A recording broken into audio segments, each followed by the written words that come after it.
क्या आप भी खुद पर ट्रस्ट नहीं करते? क्या आप भी खुद को लूजर समझते हैं? तो आज की ये बुक समरी आपकी सोच को चेंज कर देगी। नमस्कार दोस्तों, आज हम बात करेंगे एक ऐसी बुक की जिसने लाखों लोगों की सोच बदल दी। और इस बुक का नाम है थिंक एंड ग्रो रिच, यानी सोचिए और अमीर बनिए। इस बुक को लिखा है ग्रेट राइटर और मोटिवेशनल गुरु नेपोलियन हिल ने। ये बुक सिर्फ पैसा कमाने की बात नहीं करती, बल्कि ये हमें सिखाती है कि कैसे हम अपनी लाइफ में सक्सेस पा सकते हैं, चाहे वो करियर हो, रिलेशन हो या सेल्फ सेटिस्फेक्शन हो। थिंक एंड ग्रो रिच केवल पैसा कमाने की बुक नहीं है, बल्कि ये सक्सेस की मेंटेलिटी को विकसित करने की एक मार्गदर्शिका है। इसमें 13 प्रिंसिपल्स बताए गए हैं जो किसी भी व्यक्ति को लाइफ में समृद्धि और सक्सेस दिला सकते हैं। तो चलिए शुरू करते हैं थिंक एंड ग्रो रिच की इस वंडरफुल यात्रा को, वो भी चैप्टर बाय चैप्टर। चैप्टर 1, इच्छा, डिजायर। नेपोलियन हिल कहते हैं, सफलता की शुरुआत होती है एक स्ट्रॉन्ग डिजायर से। सिर्फ चाहना काफी नहीं होता, आपके अंदर उसे पाने की जिद होनी चाहिए। एडविन सी बर्निस के एग्जाम्पल के थ्रू इसको समझते हैं। ये एक ऐसे व्यक्ति थे जिन्होंने ये ठान लिया था कि वो थॉमस एडिसन के साथ पार्टनर बनेंगे। इनके पास ना पैसा था ना पहचान थी, अगर कुछ था तो वो थी एक स्ट्रॉन्ग होप। और उसी होप ने इन्हें उनकी मंजिल तक पहुंचाया और ये थॉमस एडिसन के पार्टनर बने। हिल हमें बताते हैं कि अगर आप किसी चीज को पूरी शिद्दत से चाहते हैं तो यूनिवर्स उसको पाने में आपकी हेल्प करता है, लेकिन उसके लिए आपको एक सॉलिड प्लान बनाना ही होगा। इन 6 स्टेप्स के जरिए आप अपने गोल्स की सेटिंग कैसे कर सकते हैं, चलिए जानते हैं। 1, आप कितना वेल्थ चाहते हैं एक क्लियर अमाउंट फिक्स करें। 2, उसके बदले आप क्या देने को रेडी हैं ये भी लिखें। 3, एक डेट फिक्स करें और उसको पाने के लिए एक प्लान बनाएं। 4, एक क्लियर प्लान बनाएं बिना एक्सक्यूजेस के। 5, सब कुछ लिखें। आप अपने टारगेट को क्लियर वर्ड में लिखें ताकि आपको पता हो कि आपको क्या करना है। 6, every morning and every night जोर जोर से पढ़ें और इसे डेली रिपीट करें। तो दोस्तों, आज से आप भी अपने टारगेट्स को लिखिए और उन्हें अपनी डेली रूटीन का पार्ट बनाइए। याद रखिए, इच्छा ही वो चिंगारी है जो आपके सपनों को आग देती है। तो सोचिए नहीं, बस ठान लीजिए। चैप्टर 2, विश्वास, फेथ। आप एक बात बताइए, अगर आप खुद पर विश्वास नहीं करते तो कोई और आप पर विश्वास क्यों करेगा? फेथ एक मेंटल स्टेट है जिसे आप खुद बना सकते हैं। ऑटो सजेशन यानी आत्म संकेत के जरिए आप अपने सबकॉन्शियस माइंड को ट्रेन कर सकते हैं। जब आप बार बार अपने टारगेट को रिपीट करते हैं तो आपका मन उसे सच मानने लगता है। इसलिए रोज सुबह और रात में अपने टारगेट को विश्वास के साथ दोहराएं। यहाँ विश्वास का मीनिंग सिर्फ पॉजिटिव थिंकिंग नहीं है, इसका मतलब है पॉजिटिव एक्शन। अगर आप खुद पर ट्रस्ट करते हैं तो आपको अपने ट्रस्ट को एक्शन में चेंज करना ही होगा।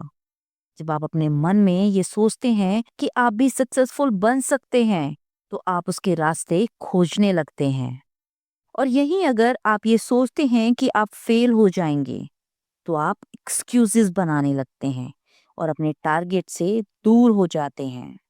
तो दोस्तों, आज से अपने विश्वास को स्ट्रॉन्ग बनाइए, अपने टारगेट को बार बार दोहराइए और इन सबसे जरूरी है कि खुद पर भरोसा रखिए, क्योंकि जब आप खुद पर विश्वास करते हैं तो दुनिया भी आप पर विश्वास करने लगती है।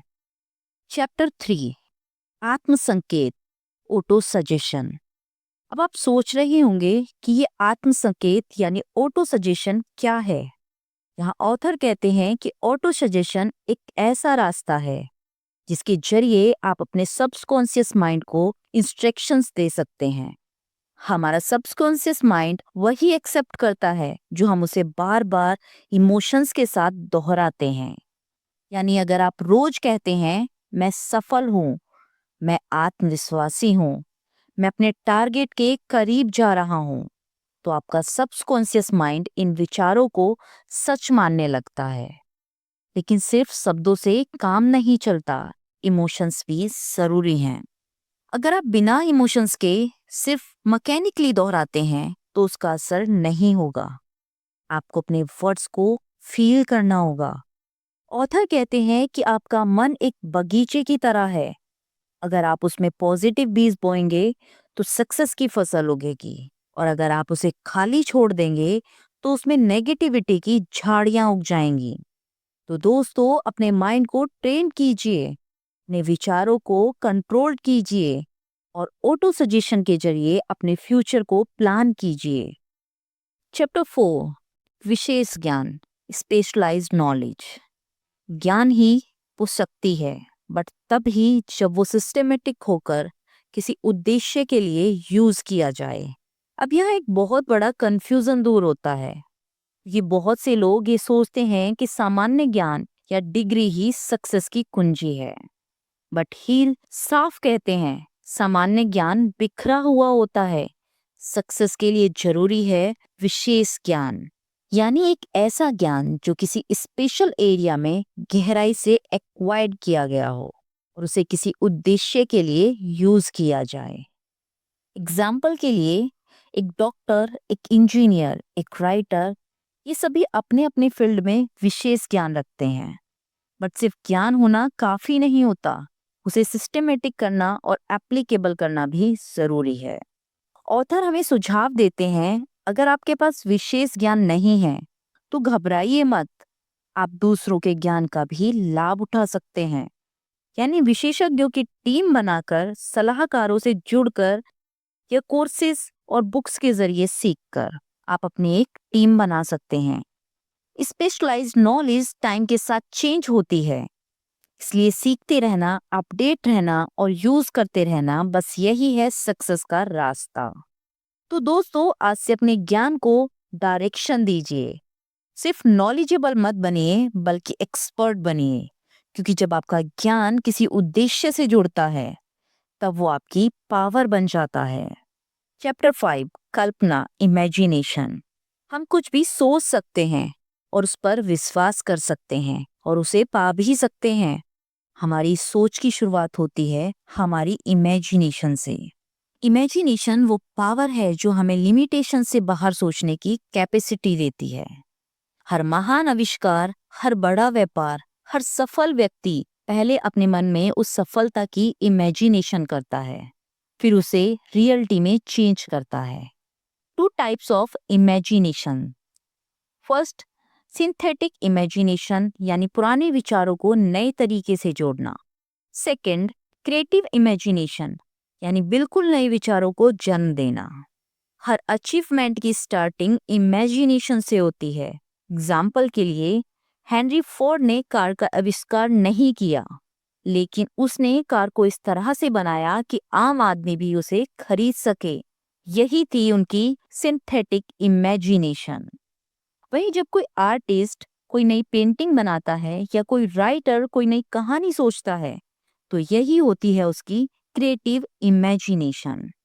ऑथर कहते हैं कि आपकी इमेजिनेशन ही आपके विचारों को आकार देती है और विचार ही आपके काम को जन्म देते हैं। इसलिए अगर आप रिच बनना चाहते हैं, सक्सेसफुल होना चाहते हैं, तो पहले उसकी इमेजिनेशन कीजिए।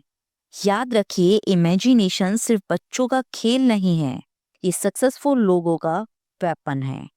जो आप अपने मन में देखते हैं उसे आप अपनी लाइफ में पा भी सकते हैं। तो दोस्तों, आज से ही अपनी इमेजिनेशन को उड़ान दीजिए, अपने सपनों को सोचिए और उन्हें साकार करने की डायरेक्शन में फर्स्ट स्टेप उठाइए, क्योंकि इमेजिनेशन ही है जहां से ग्रेटनेस की शुरुआत होती है। चैप्टर 6, संगठित योजना, ऑर्गेनाइज्ड प्लानिंग।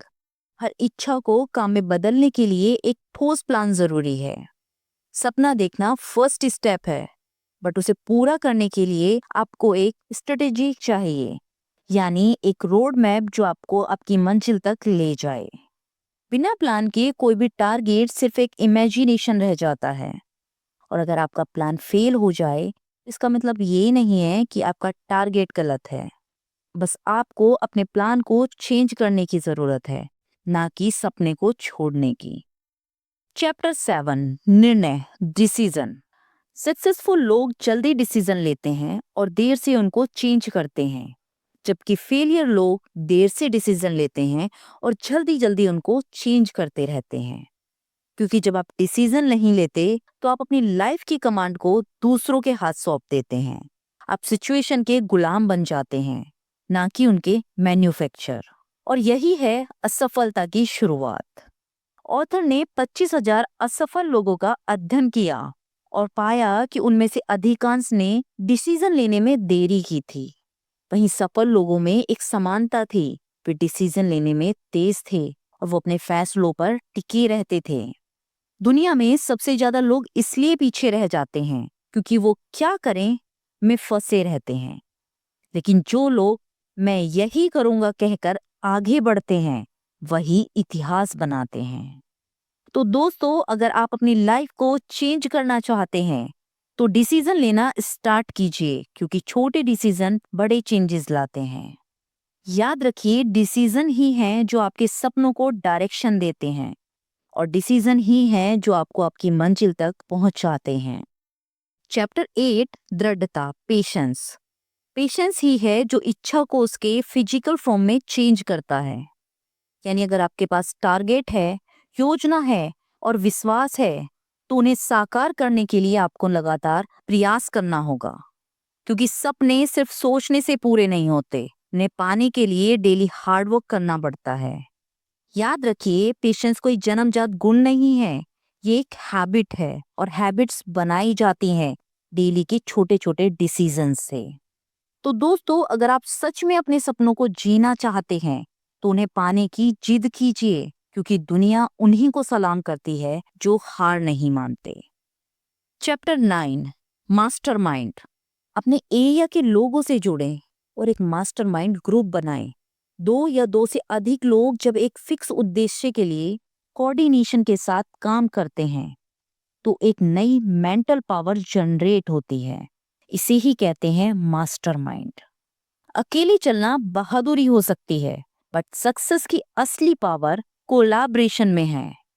जब आप ऐसे लोगों के साथ जुड़ते हैं जो आपके टारगेट को समझते हैं, आपको सपोर्ट करते हैं और आपको चैलेंज देते हैं, तो आपकी सोच का लेवल कई गुना बढ़ जाता है। याद रखिए, अकेले आप तेज जा सकते हैं, लेकिन किसी के साथ मिलकर आप दूर तक जा सकते हैं। चैप्टर 10, अवचेतन मन, सबकॉन्शियस माइंड। सबकॉन्शियस माइंड हर उच्च विचार को एक्सेप्ट करता है जिसे आप इमोशंस के साथ रिपीट करते हैं। हमारा मन बिना किसी लॉजिक के हर चीज को एक्सेप्ट करता है, चाहे वो पॉजिटिव हो या नेगेटिव हो। यानी अगर आप बार बार कहते हैं मैं असफल हूं, तो आपका सबकॉन्शियस माइंड उसे सच मान लेता है। लेकिन अगर आप बार बार कहते हैं मैं सक्सेसफुल हूं, मैं कॉन्फिडेंट हूं, तो वही आइडिया आपकी रियलिटी बन जाता है। आज से अपने सबकॉन्शियस माइंड को पॉजिटिव आइडिया से भरिए।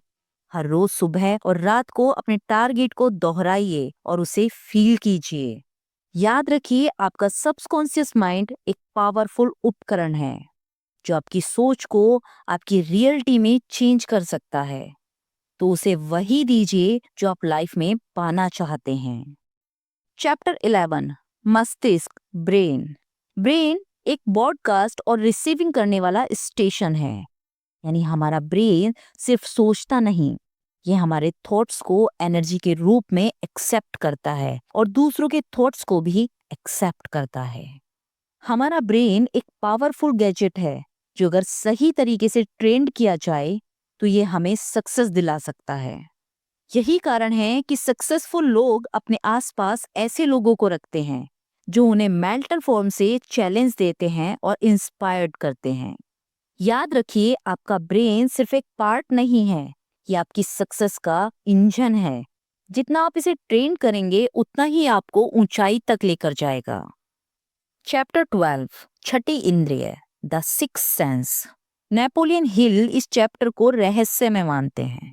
क्योंकि ये चैप्टर उस मेंटल स्ट्रेंथ की बात करता है जिसे हम अंतर्ज्ञान, स्पिरिचुअल साइन या इंटरनल गाइडेंस कहते हैं। द सिक्स्थ सेंस कोई मैजिक नहीं है, बल्कि ये आपकी सोच, अनुभव और सेल्फ कॉन्शियसनेस का एक हाई लेवल है। जब आप इस बुक के पहले 11 प्रिंसिपल्स को अपनी लाइफ में फॉलो करते हैं, तो ये sixth sense power automatically advanced होने लगती है। ये आपको डेंजर से आगाह करती है और कभी कभी बिना किसी लॉजिक के ही सही रास्ता दिखाती है। याद रखिए, द सिक्स्थ सेंस कोई रहस्य नहीं, बल्कि प्रैक्टिस का रिजल्ट है। तो अपने अंदर की पावर को पहचानिए और उसे अपनी सक्सेस की डायरेक्शन में यूज कीजिए। चैप्टर 13, डर के 6 भूत, 6 घोस्ट ऑफ फेयर। डर वो मेंटल बीमारी है जो आपकी सोच की पूंगी बजा देती है। ये चैप्टर आपको उन 6 टाइप्स के डर से इंट्रोड्यूस कराता है जो आपकी सक्सेस के रास्ते में सबसे बड़ी प्रॉब्लम यानी बाधा बनते हैं। नंबर 1, गरीबी का डर, पैसों की कमी का डर जो आपको रिस्क लेने से रोकता है। नंबर 2, क्रिटिसिज्म का डर, लोग क्या कहेंगे इस टेंशन में आप अपने सपनों को दबा देते हैं। नंबर 3, बीमारी का डर, हेल्थ को लेकर टेंशन जो आपकी मेंटल एनर्जी को कम करती है। नंबर 4, लव को खोने का डर, रिश्तों में इनसिक्योरिटी जो सेल्फ कॉन्फिडेंस को वीक करती है। 5, बुढ़ापे का डर, उम्र बढ़ने की टेंशन जो आपको प्रेजेंट में जीने से रोकती है। नंबर 6, डेथ का डर यानी मृत्यु का डर, जीवन के अंत का डर जो आपको साहसिक डिसीजन लेने से रोक देता है। इन डर को पहचानना ही आपका फर्स्ट स्टेप होगा। जब आप जान जाते हैं कि कौन सा डर आपको रोक रहा है, तभी आप उसे चुनौती दे सकते हैं। याद रखिए, डर सिर्फ एक कंफ्यूजन है और जब आप उस भ्रम को तोड़ते हैं तो सफलता आपके सामने सिर झुकाए मिलती है। सक्सेस की शुरुआत एक क्लियर और क्रेविंग से होती है। अपने टारगेट पर अनब्रेकेबल फेथ और पॉजिटिव सोच जरूरी है। रेगुलर सेल्फ हिंट और सिस्टमेटिक अटेम्प्ट सक्सेस की डायरेक्शन तय करते हैं। सही लोगों के साथ मिलकर काम करना आपकी पावर को बढ़ाता है। डर और असफलता से लड़कर ही असली सक्सेस हासिल होती है। तो फ्रेंड्स, ये थी थिंक एंड रिच ग्रो की full summary, chapter by chapter. अगर आप इन प्रिंसिपल्स को अपनी लाइफ में फॉलो करते हैं तो ना सिर्फ आप वेल्थ एक्वायर्ड करेंगे, बल्कि एक रिच एंड बैलेंस्ड लाइफ भी जी पाएंगे। अगर आपको मेरी ये वीडियो पसंद आए तो प्लीज वीडियो को लाइक करें, शेयर करें और सब्सक्राइब करना बिल्कुल ना भूलें। और हमें नीचे कमेंट करके जरूर बताएं कि कौन सा चैप्टर आपको सबसे ज्यादा मोटिवेट करता है। मिलते हैं अगले वीडियो में, तब तक के लिए सोचिए और अमीर बनिए। धन्यवाद।